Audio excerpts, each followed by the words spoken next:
এই মুহূর্তে সবচেয়ে বিরাট খবর, সরকারি কর্মচারীদের করা হুঁশিয়ারি, মমতার অসহযোগিতা করলে 56 যে সেকশন ব্যবহারের নির্দেশ।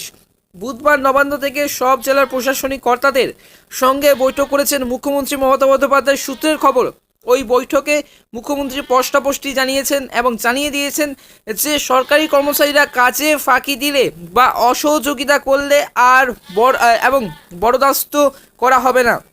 দুদিন আগের ঘটনা, রাজ্য সরকারি কর্মচারীরা এবং কর্মচারীদের একাংশ মুখ্যমন্ত্রী মমতা বন্দ্যোপাধ্যায়কে উদ্দেশ্যে হুঁশিয়ারি দিয়ে বলেছিলেন, কেন্দ্র সরকারি হারে বকেয়া মহার্ঘ ভাতা তথা ডিএ না পেলে লাগাতার কর্মবিরতির পথে হাঁটবেন।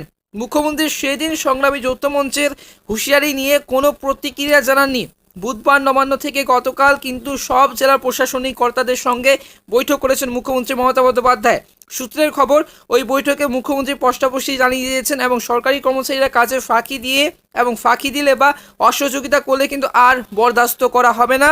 বৈঠকে মুখ্যমন্ত্রী বলেন যে আমি এই ব্যাপারে খুব কড়া এবং রাফ অ্যান্ড টাফ, কেউ অসহযোগিতা করলে সেকশন 56 যে মোতাবেক সোজা টার্মিনেট করে দিন, তারপর আমি দেখে নেব।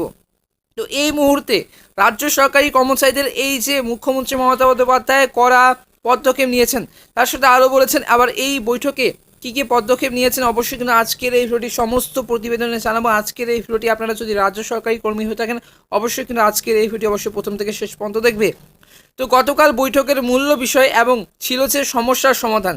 20 জানুয়ারি থেকে সব জেলার বুথ স্তরে এই যে সরকারি কর্মসূচি শুরু হবে। বুথ স্তরে গিয়ে সরকারি অফিসাররা মানুষের সমস্যার সমাধানের চেষ্টা করবেন, যা চলবে 12 ফেব্রুয়ারি পর্যন্ত। মুখ্যমন্ত্রী বৈঠকে জানিয়েছিল এবার দরকার পড়লে 12 ফেব্রুয়ারি কিন্তু পর্যন্ত ছুটি বাতিল করে দিন, কিন্তু কাজে ফাঁকি আর মেনে নেব না। বর্ধিত হারে বকেয়া মহার্ঘ ভাতা দাবিতে এক শ্রেণীর রাজ্য সরকারি কর্মচারীরা লাগাতার আন্দোলন চালিয়ে যাচ্ছেন। তাতে কিন্তু যে সরকারি কাজে ক্ষতি হচ্ছে সেই ব্যাপারটা নিয়ে কিছুদিন আগে কিন্তু আদালত পর্যবেক্ষণ জানিয়েছিল। এহেন পরিস্থিতিতে কিন্তু 1 জানুয়ারি থেকে এই মাস থেকে কিন্তু সরকার 4% বকেয়া মহার্ঘ ভাতা তথা ডিএ বাড়িয়েছে। রাজ্য সরকারি কর্মচারীদের এখন 10% হারে দিয়ে দেওয়া হচ্ছে, তবে তা কেন্দ্রের তুলনায় 4 পড়ানেই কিন্তু কম। এই অবস্থার রাজ্য সরকারি কর্মচারীদের একাংশের মধ্যে খুব অসন্তোষ রয়েছে। তারা কাজে ঢিলে দিচ্ছেন বলে প্রশাসনের মধ্যে অভিযোগও কিন্তু রয়েছে। এবং মুখ্যমন্ত্রী বলেন যে হুঁশিয়ারির পর আমরা মহলে সার্ভিস রুলের সেকশন 56 যে নিয়ে আলোচনা শুরু হয়ে গিয়েছে, সেই ধারায় কি বলা রয়েছে তা দেখার হুজুগ শুরু হয়েছে। সরকারের এক আমলা জানিয়েছেন, যতদূর জানি এই ধারায় চাকরি যাওয়ার যে আশঙ্কা নেই, তবে সার্ভিস ব্রেক হতে পারে। তাতে ভবিষ্যতে অবসরকালীন সুবিধা বা প্রমোশনে সমস্যা হতে পারে। নবান্নের একটি সূত্রের মতে যে রাজ্য সরকারি কর্মচারীদের একাংশ বিরোধীদেরও কিন্তু সাহায্য করছে বলে কিন্তু শাসক দলের কাছে খবর রয়েছে। এবার এদের কেউ রাজ্য সরকারি কর্মচারী সরকারি কাগজপত্র বের করে বিরোধীদের হাতে তুলে দিচ্ছে বলে অভিযোগ। এবার সেই সব কর্মচারী অফিসারদের উপর নজরদারি বাড়াও কিন্তু আশঙ্কা বা সম্ভাবনা রয়েছে।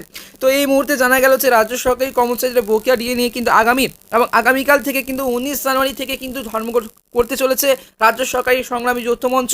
এবং গত কিন্তু সোমবারে সংগ্রামী যৌথ মঞ্চের বৈঠকে কিন্তু জানিয়ে দিয়েছেন এবং সেই সংগ্রামী যৌথ মঞ্চ জানিয়েছেন যে আগামীকাল 19 জানুয়ারি থেকে কিন্তু মহামিছিল মহাসমাবেশ করবেন এবং হাজরা এবং হাওড়া থেকে কিন্তু সেই মিছিল শুরু হবে এবং শহীদ মিনারে কিন্তু অবস্থিত। তো সে আজ কিন্তু 347 দিন ধরে আন্দোলন করছেন তারা। এখনও পর্যন্ত কিন্তু ডিএ নিয়ে পর্যন্ত কিন্তু মুখ্যমন্ত্রী কিছু বলেননি, তা বলেছে কিন্তু কড়া পদক্ষেপ নিবে, সেটাই কিন্তু আলোচনা করেছে প্রশাসনিক সভা গতকাল। তো এই মুহূর্তে আপডেট আসছে, অবশ্যই কিন্তু আগামীকাল মহামিছিল কি হতে চলেছে অবশ্যই আপডেট আসছে। আজকের এই ভিডিও এখান থেকে, ভিডিওটি যদি ভালো লেগে থাকে এরকম আপডেট পাওয়ার জন্য অবশ্যই কিন্তু আমাদের এই ভারত এক্সক্লুসিভ ইউটিউব চ্যানেলটিকে সাবস্ক্রাইব করে পাশের বেল আইকনটা অবশ্যই ক্লিক করে রাখবে। ধন্যবাদ।